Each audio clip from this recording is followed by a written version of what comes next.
오늘 함께 은혜 나누실 말씀은 이사야서 59장 1절부터 3절 말씀 함께 합독하시겠습니다. 여호와의 손이 짧아 구원치 못하심도 아니요 귀가 둔하여 듣지 못하심도 아니라 오직 너희 죄악이 너희와 너희 하나님 사이를 내었고 너희 죄가 그 얼굴을 가리워서 너희를 듣지 않으시게 함이니 이는 너희 손이 피해 너희 손가락이 죄악에 더러웠으며 너희 입술은 거짓을 말하며 너희 혀는 악독을 바람이라. 아멘. 네, 오늘은 이사야서 59장 1절부터 3절 말씀을 중심으로 하나님을 만나는 첫 관문에 대한 말씀을 함께 은혜 나누도록 하겠습니다.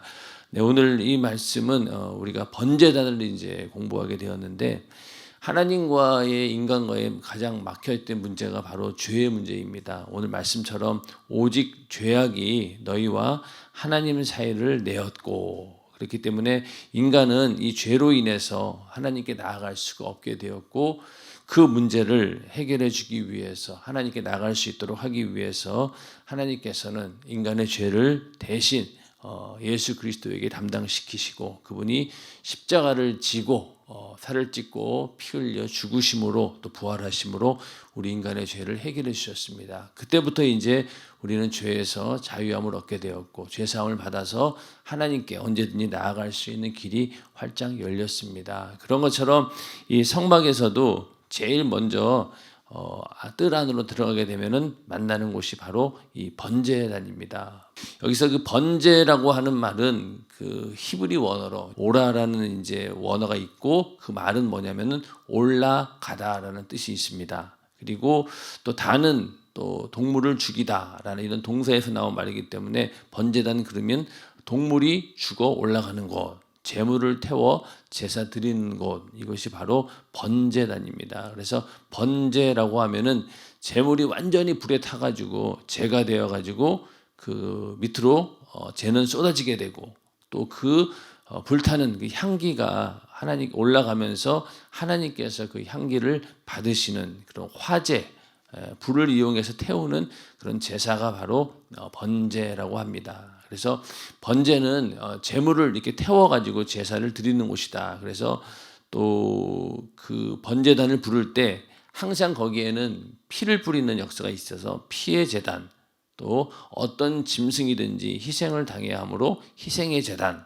그리고 또 불로 제물을 완전히 태워서 소각한다는 뜻에서 불의 제단, 또 놋으로 만들어졌다고 해서 놋제단이라고 이렇게 부릅니다. 여러 가지 번제단의 의미가 있는데 가장 먼저는 이 번제단을 하나님께서 어떻게 만들라고 하셨느냐. 출애굽기 27장 1절부터 8절 말씀을 좀 보면은요. 이제 번제단을 어떻게 만들어야 되는지 이제 하나님께서 명령을 하십니다. 너는 조각목으로 장이 5규빗, 광이 5규빗의 단을 만들되. 여기 보면은 조각목으로 이제 만들라고 말씀을 하고 있고 장이 5규빗, 광이 5규빗이니까 가로 세로가 전부 다 5규빗인 거예요. 그러니까 정사각형이 되는 거죠. 이거는 정사각형이고 그리고 단을 만들 때 네모 반듯하게 하며 고는 3규빗, 높이는 3규빗입니다. 그리고 그 네 모퉁이 위에 뿔을 만들 때 여기 보면 모퉁이에다가 뿔을 하나, 둘, 셋, 네 개를 만들라는 겁니다. 그리고 그 뿔이 그것에 연하게 하고 그 단을 놋으로 짤지며 뿔을 갖다 붙이라는 거예요. 이렇게 네 개를 만들고 그리고 그 단을 다 놋으로 쌀지며. 그러니까 이 조각목을 이 번제단 같은 경우에는 놋으로 다 이렇게 쌉니다. 성소 안에 있는 성소를 세우는 그런 벽면이라든가 그런 기구들은 어떻게 했습니까? 조각목을 금으로 쌌죠. 금으로 쌌는데 여기는 놋으로 쌉니다. 이게 왜 그러냐면 어차피 이 번제단은 계속 제사를 드리다 보면은 불을 피워야 되기 때문에 불에 강한 재료로 사용되어야 됩니다. 그래서 놋으로 싸게 됩니다. 그 다음에 재를 담는 통, 부삽, 대야와 고기 갈고리와 불 옮기는 그릇을 만들되 이것은 이제 번제단의 부속 기구들이 되겠습니다. 재를 담는 통도 있어야 되고 부삽, 대야, 고기 갈고리, 불 옮기는 그릇, 단의 그릇을 다 뭘로 만들려고요? 놋으로 만들지며 단을 위하여 놋으로 그물을 만들고 그물은 이제 이 안에다가 짐승의 이제 각을 뜬 재물을 올려놓게 되면 태우기 위한 뭐 오늘날로 치면은 뭐 석쇠 같은 겁니다. 석쇠 같이 여기다 이제 만들어 놓으라는 거예요. 그물을 만들고 그 위 네 모퉁이 위에 놋고리 넷을 만들고 이 안에도 고리를 만들라는 것이고 그 다음에 그물은 단 사면 가장자리 아래 곧 단 절반에 오르게 할지며 이 단 중간쯤에 이렇게 딱 걸쳐 내려올 수 있도록 이걸 만들라는 거예요. 놋그물을. 그래야지 이렇게 재물을 태우고 나면 재가 어떻게 됩니까? 그 밑으로 떨어지게 되겠죠. 그래서 중간에다가 이제 이 그물을 걸쳐 놓으라라는 얘기고요.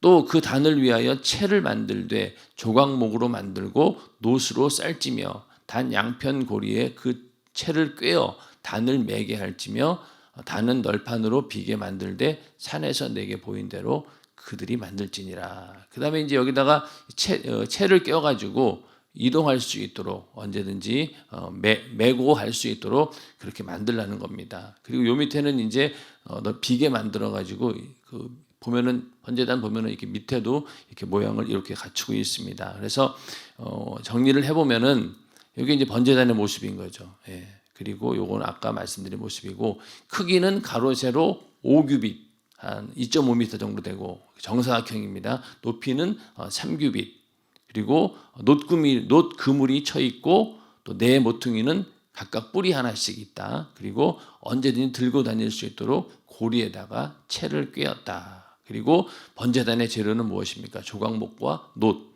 그러니까 목을 놋으로 싸게 됩니다. 그래서 조각목으로 만들고 그 위에 놋을 입혀서 이렇게 만들라라고 이렇게 명령을 하고 있습니다. 예수를 믿겠다라고 이제 시작하면 제일 먼저 예수 그리스도의 십자가의 사건을 만나는 거죠. 이게 제일로 중요합니다.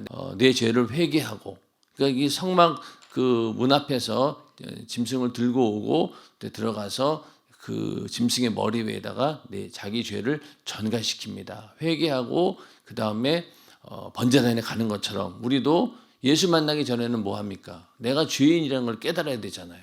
나는 죄인입니다. 그럼 이 죄를 어떻게 할까? 그 죄 때문에 영원한 지옥의 형벌을 받게 되었는데 나는 어떻게 할까? 그럴 때 예수 그리스도의 십자가의 사건을 우리가 만나게 되고 예수님께서 내 죄를 대신 사해 주셨구나라는 그 믿음으로 인해서 우리가 구원을 받게 되는 것처럼 제사를 지낼 때도 먼저는 내 죄를 그 짐승의 머리에다 전가시키고 그 다음에 그 짐승을 잡아가지고 번제단에서 완전히 불태워가지고 없애면서 내 죄가 대신 사함 받았구나 이러면서 그 죄를 용서함 받고 이제 그 제사가 형님이 되는 겁니다. 그런 것처럼 이 번제단은 바로 예수 그리스도를 그대로 상징하는 것이죠. 그래서 이렇게 조각목을 놋으로 싸서 만드는 이유는 놋이 열 전도율이 되게 높아요. 그러니까 금은 1069도에 녹는다고 하는데 놋은 1085도입니다. 그렇기 때문에 더 불에 오래 견딜 수 있기 때문에 이 번제단 속에 있는 그물 그것은 아예 그냥 조각목도 아닌 놋으로 다 만들려고 하고 있죠. 왜? 거기가 제일로 많이 불이 닿는 곳이기 때문에 불의 어떤 온도를 견딜 수 있는 그런 이유 때문에 놋으로 이렇게 만들려고 하고 있습니다. 그리고 또 다른 부분은 조각목에다가 놋을 입히라고 했죠. 그거는 이게 이제 완전한 밀폐 상태가 되기 때문에 불에 타지 않는다고 합니다. 놋을 조각목에다 씌우는 순간 불에 타지 않는다. 그래서 이렇게 항상 하나님께 쓰임 받기 위해서는 우리가 하나님께서 원하시는 분량으로 만들어져야 되는 거예요. 재료도 필요할 때는 금으로 싸서 만들어야 되고 또 이렇게 번제단에 쓰임 받기 위해서는 놋을 입혀서라도 이렇게 하나님께 쓰임 받아야 된다는 겁니다. 우리도 어떤 경우에는 정말로 그 금을 짠 조각목처럼 하나님을 위해서 그렇게 아름답게 쓰임 받을 때도 있겠지만은 이 놋을 입힌 조각목을 보면은 하루 종일 그냥 불 가운데 있어야 되잖아요. 그런 것처럼 이렇게 하나님께 쓰임 받을 때 우리에게 좋은 일만 있는 게 아니죠. 충성하고 우리가 주를 위해서 정말 아낌없이 시간을 투자하고 뭔가 이렇게 열심히 하려고 하다 보면은 항상 이 마귀 역사가 틈타고 또 환난이 있고 핍박이 있고 수많은 어려움들이 있습니다. 그런 것들을 능히 이겨낼 수 있는 능력을 하나님께서 주신다는 거죠. 금으로 싸고 또 놋으로 싸서 이 조각목 같은 우리가 언제든지 하나님께 제한 없이 쓰임 받을 수 있도록 우리를 그렇게 만들어 주신다는 겁니다. 오늘도 우리의 삶이 하나님께서 늘 쓰시기에 합당한, 또 쓰시기에 제한이 없는 그런 삶이 되기를 주님의 이름으로 축원합니다. 그래서 번제단은 매일 수많은 짐승들을 태워서 제사를 지내는 곳이기 때문에 온종일 뜨거운 불이 꺼지지 않는다는 거예요. 그렇기 때문에 불에 강한 놋이 번제단을 만드는데 가장 적합한 재료가 되는 겁니다. 또 이 놋을 사용했다라고 하는 것은요, 또 여러 가지 의미가 있는데 저주와 승리를 상징하는 게 또 놋입니다. 놋 그러면은 이스라엘 백성들에게는 저주 그리고 승리 두 가지가 있는데, 이 신명기 28장 23절에 보면은 내 머리 위에 하늘은 놋이 되고 내 아래의 땅은 철이 될 것이며, 이게 하나님께서 내리는 저주를 쫙 나열하시다가 그 저주의 절정이 뭐냐, 내 머리 위에 하늘이 놋이 된다는 거예요. 자, 생각해 보세요. 우리는 어떻게 되나요? 하늘이 무너진다 그런 말도 쓰고, 또 우리가 왜 어떤 경우에 막 눈앞이 막 샛노랗다 막 그런 얘기 하잖아요. 눈앞이 완전히 막 샛노란 정도로. 그러니까 이것이 뭐냐면은 하늘이 만약에 놋으로 꽉 막힌다라고 하면 어떻게 되겠어요?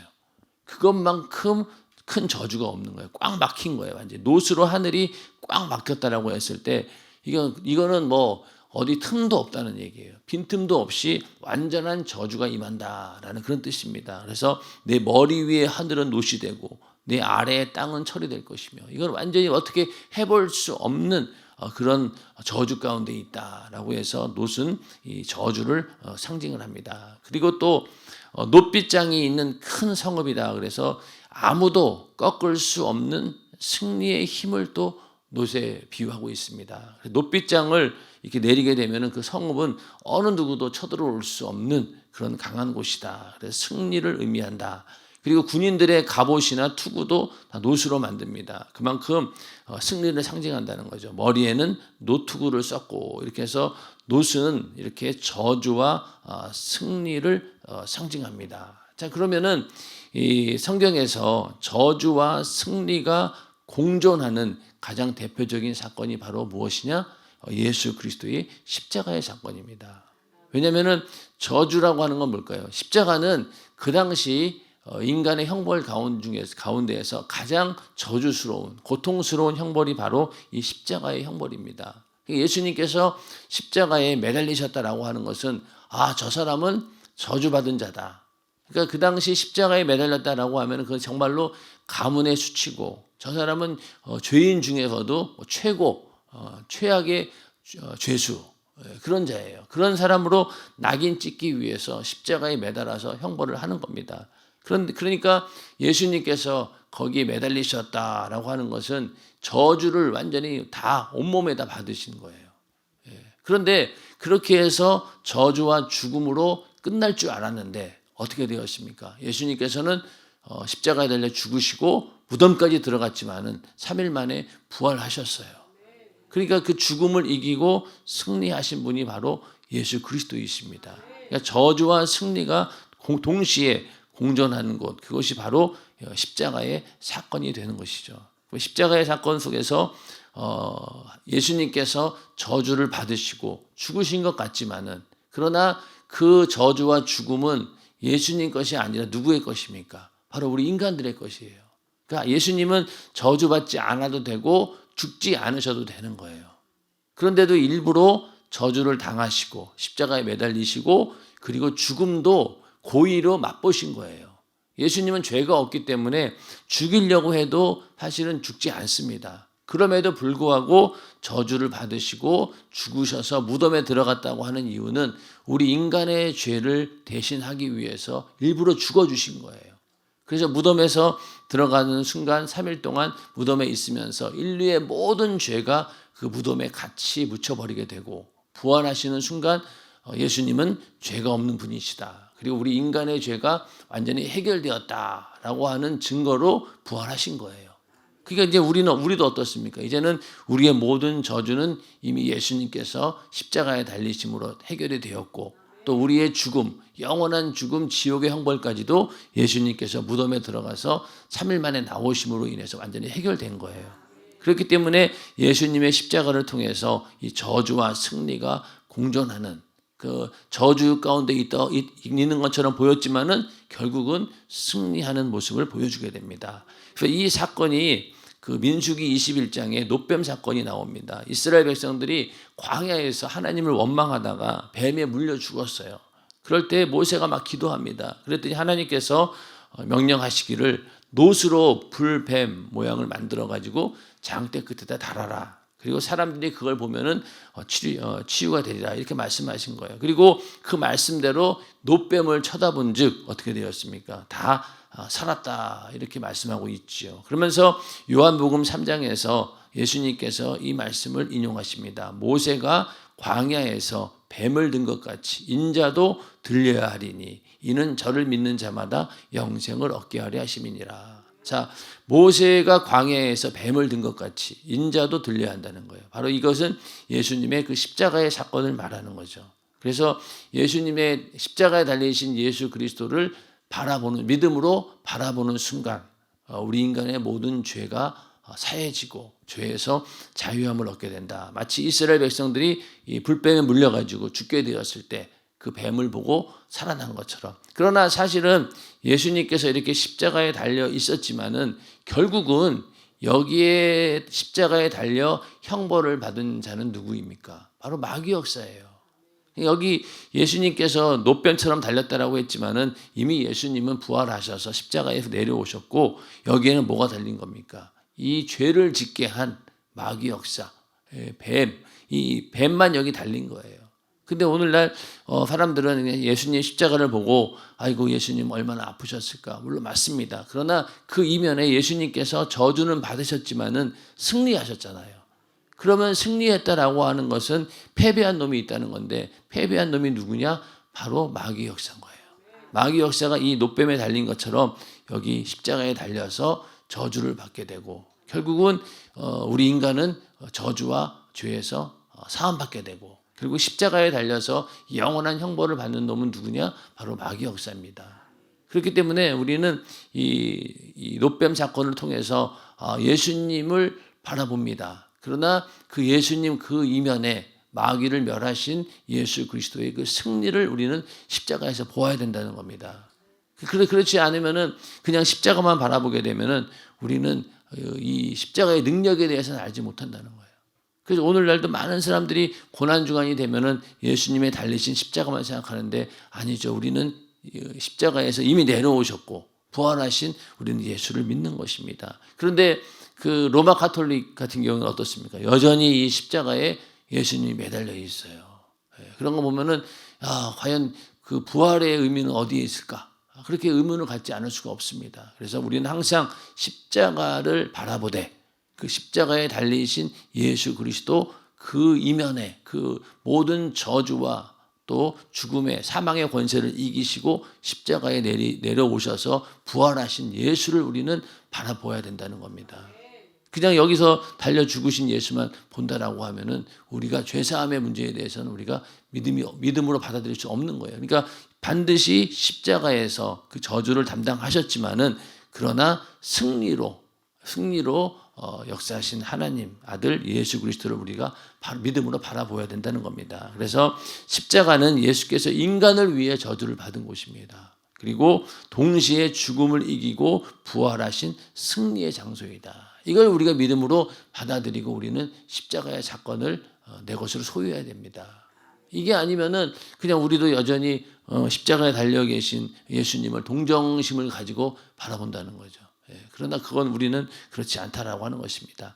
자, 그 다음에 이 번제는요, 제물을 태우는 제사입니다. 그래서 이 번제의 절차를 쭉 보면은 제일 먼저는 이 번제의 제물을 준비합니다. 그리고 성막 문 앞에서 제물의 안수를 합니다. 그러니까 제일 우리가 성막에 들어가자마자 제일 첫 번째 만나는 곳이 번제단이라고 했는데 그 번제단에서 제사를 드리기 위해서 이런 절차가 필요하다는 거예요. 자기 손으로 제단 북쪽에서 그 짐승을 잡는다. 그래서 많은 사람들이 이 짐승 잡는 거는 제사장들이 대신 해주는 줄 알았는데 그게 아니에요. 자기 손으로 짐승을 잡아야 됩니다. 그 다음에 제사장은 그 짐승의 피를 받아가지고 제단 사방에다가 뿌리게 됩니다. 그리고 희생 제물의 가죽을 벗기고 각을 뜹니다. 그리고 뜬 각과 머리와 기름을 제단 위 나무에 버려놓게 됩니다. 그리고 제사장은 이 내장과 정강이를 물로 씻은 다음에 그 제물 전부를 번제단 위에서 불사르게 됩니다. 그래서 이렇게 제물을 각을 내가지고 쪼개가지고 그 다음에 완전히 불을 사르는 게 바로 번제인데, 이 번제단을 반드시 통과해야지만이 죄를 용서함 받게 됩니다. 그래서 죄를 지은 나를 대신해서 누가 죽는 겁니까? 이 제물이 대신 죽습니다. 근데 죽는 것도 그냥 죽는 게 아니죠. 피 흘려가지고 일단은 각을 뜹니다. 그리고 그 제물의 형체가 완전히 사라질 정도로 각을 떠서 형체가 보이지 않아요. 이게 양인지 손지 염소인지 모를 정도로 완전히 각을 떠서 그렇게 죽인 다음에 그걸로 끝나는 게 아니라 불에 태워가지고 완전히 죄로 만들어 버립니다. 이게 바로 번제인데, 그 의미는 뭡니까? 우리도 죄 때문에 이렇게 죽임을 당해야 되고, 또 지옥의 형벌을 통해서 영원한 꺼지지 않는 불에 떨어져야 마땅한 그런 존재입니다. 죄의 싹은 그렇게 사망인데, 내가 그 죄에서 나올 수 있도록 예수님께서 나를 위해 대신 살을 찢고 피 흘려 대신 죽으셨기 때문에, 이렇게 제물처럼 대신 죽으셨기 때문에 내가 영원한 죄의 형벌에서 나올 수 있게 되었습니다 라는 고백이 오늘날 우리도 예수 믿으면서 회개하면서 그런 고백이 나오죠. 그런 것처럼 이 번제단 안에는 바로 예수 그리스도의 십자가의 사건, 각을 떠서 형체도 없이 그렇게 완전히 죽임을 당하고 그리고 불에 태워가지고 없어질 정도의 이런 형벌을 받으셨다는 겁니다. 예수님께서. 그 의식이 바로 번제인데, 성경 말씀을 한번 좀 그대로 보면은요. 자, 여호와께서, 이게 레위기 1장 1절부터 9절 말씀이에요. 물론 이제 나중에 여러분들이 성막 후반부에 가면은 이 제사의 종류에 대해서 또 쫙 나옵니다. 여호와께서 회막에서 모세를 부르시고 그에게 일러 가라사대 이스라엘 자손에게 고하여 이르라. 너희 중에 누구든지 여호와께 예물을 드리려거든 생축 중에서 소나 양으로 예물을 드릴지니라. 그 예물이 소의 번제이면 흠없는 수컷으로 회막문에서 여호와 앞에 연락하시도록 드릴지니라. 그러니까 하나님께 올려드리는 제사는 짐승을 이렇게 태워 죽이는 번제도 있고요. 또 화제라는 것도 있고, 또 소제라고 해서 또 곡물을 이렇게 태워서 드리는 것도 있습니다. 그렇기 때문에 제사의 종류가 보면은 여러 가지가 있어요. 근데 이제 번제는 짐승을 이렇게 태워서 하나님께 올려드리는 건데, 제일 먼저 그가 번제물의 머리에 안수할지니, 제사 드리는 자가 먼저 번제물의 머리에 안수해야 된다는 겁니다. 그리하면 연락되어 그를 위하여 속죄가 될 것이라. 그는 여호와 앞에서 그 수송아지를 잡을 것이요. 이것도 제사 드리는 사람이 직접 잡아야 된다는 거예요. 그 다음에 아론의 자손 제사장들은 그 피를 가져다가 회막 문 앞 단 사면에 뿌릴 것이며, 단에다 뿌린다는 건 피를 뿌리고, 그는 또 그 번제의 희생의 가죽을 벗기고 각을 뜰 것이요. 이것도 역시 마찬가지 누가 하는 겁니까? 이게 바로 제사 드리는 사람이 하는 거예요.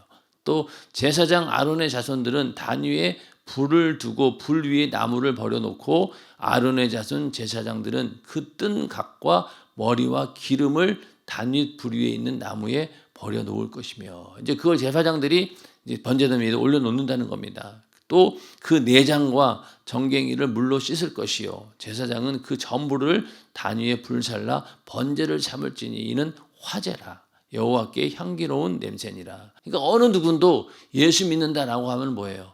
이 십자가의 사건을 내 것으로 만나야 된다는 거예요. 이게 안 되고는 우리의 구원이 이루어지질 않습니다. 그래서 누구든지 예수 믿으세요. 그러면 예수를 믿는다라고 하는 말은 예수님께서 내 죄를 대신 담당하시고 십자가 달려 피 흘려 죽으셨습니다. 부활하셨습니다. 그 사실을 믿는 게 우리가 예수를 믿는 거잖아요. 그렇기 때문에 이 성막에서도 죄를 가지고 제사 지내기 위해서 가장 먼저 번제단을 통과해야 되는 거예요. 이걸 통과하지 않고는 절대로 저 지성소 안까지 갈 수가 없다는 겁니다. 그래서 반드시 우리는 십자가의 사건을 만나서 예수를 믿고 구원받듯이 성막도 제일 먼저는 번제단을 통과해야 된다는 겁니다. 그래서 교회에 와서 제일 먼저 예수를 만나야 하는데, 나의 죄를 대신해서 피 흘리신 십자가의 사건을 만나야 된다는 거예요. 그래서 우리가 왜 자녀들에게도 이 자녀가 하나님을 인격적으로 만나고 체험하길 원합니다 라고 기도하면서 가장 먼저는 이 십자가의 사건이 바로 나의 사건이 되어야 된다는 거예요.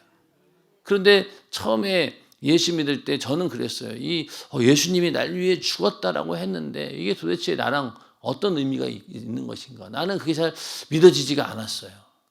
그런데 나중에 이제 성령을 받고 보니까 예수님께서 내 죄를 대신 담당하기 위해 이렇게 십자가에 달려 고난 당하시고 죽으셨구나. 그런 어떤 예수님의 사랑을 여기서 만나게 된다는 거죠. 또 아들을 죽이기까지 우리 인간을 사랑하신 하나님 아버지의 사랑도 이 십자가에서 만나게 되는 겁니다. 그렇지 않습니까? 그래서 아들을 저렇게 죽는데 내버려 두고 막 죽음 앞에서 울부짖는 그런 모습, 고난당하는 모습, 쉽게 얘기해서 번제단에서 짐승이 막 타고 있는데 그게 자기 아들이라고 생각해 보세요. 얼마나 견딜 수 없는 고통이 있었겠어요. 그럼에도 불구하고 우리 인간을 살리기 위해서 그 예수의 죽임을 묵인할 수밖에 없는, 볼 수밖에 없는, 그리고 그걸 참아보지 못하니까 아마 하나님의 심정도 등을 돌리든지 그랬을 것 같아요. 그럴 정도로 그런 아버지의 사랑도 우리가 경험하게 된다는 겁니다. 그래서 피 흘리신 십자가의 사건을 만나야지만 우리가 하나님을 만날 수 있다는 겁니다. 그래서 하나님 만나기 위해서는 오늘 읽으신 말씀처럼 하나님과 우리 사이를 가로막는 이 죄가 문제가 해결돼야 된다는 거예요. 그것 때문에 하나님을 만날 수 없다는 거예요. 그런데 이 죄의 문제를 해결할 수 있는 유일한 비결은 내 죄를 대신 담당하고 하나님의 아들이신 예수님께서 십자가에 달려 피 흘려 죽으셨는데 그 예수의 피를 만나는 방법 외에는 없다는 거예요. 그래서 예수의 피가 굉장히 중요하고 제일로 중요한 거죠. 그래서 모든 제사는 바로 피가 있어야 되는데 우리의 예배 가운데도 뭐가 있어야 됩니까? 예수의 피가 있어야 된다는 거예요. 그래서 성소에 들어가 가장 처음 만나는 곳이 제물을 불태워 사르는 번제단이듯이 하나님을 만나는 첫 관문은 내 죄를 사하시려 십자가에서 흘리신 예수 그리스도의 보혈의 공로를 만나는 것이다. 이게 우리의 신앙의 가장 중요한 부분이죠. 그래서 예수님의 십자가를 만나지 않고는 절대로 우리의 신앙을 말할 수가 없는 거예요. 근데 오늘날 많은 사람들이 교회에 다니고 예수 믿는다라고 하면서도 이 예수 그리스도의 십자가의 사건을 만나지 못한 사람들도 있다는 거예요. 그러다 보니까 그들의 신앙이 마치 종교 활동처럼 돼버리고 예수의 십자가의 보혈의 공로는 알지 못하고 엉뚱한 곳을 추구하는 그런 그리스도인도 많이 있다는 겁니다. 그래서 우리는 항상 내가 처음 예수를 만날 때 그때 내가 만난 십자가의 사건 그것도 중요하지만은 우리의 매일매일의 삶이 또 이 십자가의 사건과 만남이 있어야 된다는 거예요. 우리가 회개한다는 게 뭐예요? 이 십자가의 사건을 또 통과하지 않고는 우리의 죄의 문제가 해결되지 않는 겁니다. 원죄의 문제도 그렇고 나중에 자범죄의 문제도 결국은 이 예수 그리스도의 피의 공로로 죄사함 받았기 때문에 우리 매일매일의 자범죄도 해결이 되는 겁니다. 그래서 반드시 그 번제단을 지난 다음에 뭐가 있습니까? 물두멍이 있는 거예요. 번제단을 지난 나의 이 아담 이후로부터 인간에게 주어진 이 원죄가 먼저 해결이 되어야 되는데 그게 바로 십자가의 사건입니다. 그리고 그 십자가의 그 피의 공로로 인해서 우리는 또 내 죄도 사함 받았기 때문에 물두멍에 들어가기 위해서도 반드시 우리는 어떻게 합니까? 이 번제단을 거치듯이 십자가를 거쳐야 된다는 거예요. 그런 것처럼 이 예수 그리스도의 십자가의 사건은 내가 처음에 예수 믿었을 때 그때 그냥 지나가는 그 믿음의 단계가 아니에요. 오늘 이 순간도 내가 죄를 지었다라고 하면 죄 가운데 어쩔 수 없이 우리는 그 죄를 피할 길이 없어요. 장담할 수가 없습니다. 그렇기 때문에 항상 우리는 죄를 가지고 누구를 만나야 되는 거예요. 예수를 만나야 되는 거예요. 그래서 매일매일 우리가 죄를 통해서 회개하면서 예수를 만나고 다시 거룩해지고 또 이게 계속 이게 반복이 됩니다. 그러면은 어떤 사람 입장에서는 아니 그렇게 죄짓고 또 예수님 십자가의 피의 공로로 죄사함 받고 이게 뭐 하는 짓이냐고. 차라리 죄를 짓지 말지. 저희도 그랬으면 좋겠어요. 근데 이 죄를 이게 안 짓고 싶어도 이게 안 되는 거예요, 인간은. 그거를 우리가 알기 때문에 십자가의 피의 공로가 소중한 것이죠. 그래서 우리가 매일매일 십자가의 피의 공로로 죄사함 받아요. 또 내일도 죄사함 받아요. 이게 계속 받다 보면은 어느 순간에 내 안에 뭐가 생기냐면은 이 죄를 이겨낼 수 있는 능력이 생겨나게 됩니다. 우리가 지은 죄를 또 짓고 회개하고 또 짓고 회개할 때도 있어요. 그런데 계속 그런 반복하다 보면 어때요? 이게 도저히 내 양심상 이래서는 안 되겠구나. 그리고 더 간절히 하나님께 기도합니다. 내가 또 이러한 죄를 짓지 않게 해주세요. 그러다 보면은 어느 순간에 반복되는 죄가 이제는 사라지게 됩니다. 근데 또 그걸로 끝나는 게 아니잖아요. 그 다음에는 또 다른 죄가 또 이제 오는 거예요. 그러니까 그걸 또 왔다 갔다 하면서 또 이겨냅니다. 마치 그 모터를 만들 때, 모터를 만드는 건 이 코일을 감잖아요. 코일을 한 번, 두 번, 세 번 많이 감으면 감을수록 그 모터가 강한 모터가 되는 것처럼 우리도 예수의 피의 공로에 회개하고 그런 것들이 계속 반복이 되다 보면은요, 내 안에 이 믿음이 견고해지는 거예요. 그러니까 절대로 우리는 십자가의 그 예수의 피의 공로를 벗어날 길은 없어요. 그러나 그 예수의 피의 공로 의지에서 회개하면 회개할수록 우리는 죄를 이길 수 있는 능력이 생긴다는 겁니다.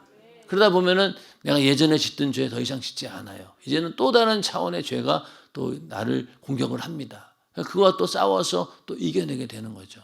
그러다 보면은 예전에는 막 내 안에 막 승질 부리는 그런 죄가 맨날 있었는데 어느 순간에 성령 충만하니까 어때요? 그런 것들이 완벽하게 없어지진 않았지만 그래도 내가 많이 참고 사는데 이게 하나님이 주시는 능력이구나.